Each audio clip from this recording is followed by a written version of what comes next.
नमस्कार जय जगन्नाथ मु आपण मानकर प्रिय जयराम दास स्नेहर नेपु आज एक सुंदर अवकाश रे मु आपण मानकठु किछि समय चाहूँ। ऐतिहासिक झारसुगुड़ा माटी निजर ऐतिह्य परंपरा भाईचारा संप्रीति और मैत्री भाव को नहीं समग्र ओडिशा रे एक स्वतंत्र स्थान गढ़ी तोली।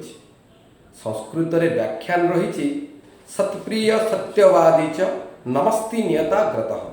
स्वर्गत नवदास जी कर्मभूमि स्वाभिमान और अभिमान प्रतिष्ठा को नहीं निजर अभिव्यक्तिर एक नवीन परिस्फुटन।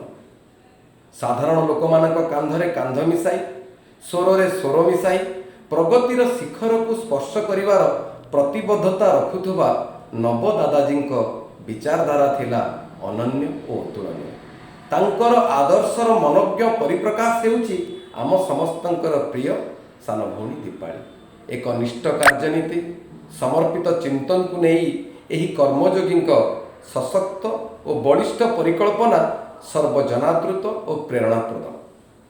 आसंता मे मास 10 तारिख रे आमे समस्ते एकाठी होई दीपाली समर्थन रे दीपावली पालन करिबा।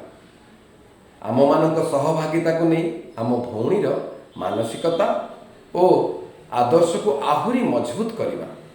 मु जड़े साधारण विजु जनता दलर कार्यकर्ता हिसाब रे आपण मानक विनम्र निवेदन शंख ध्वनिर आभामय परिवेश रे दीपाली को स्वागत जणाइबा। जय नवीन जय बीजेडी जय झारसुगुड़ा।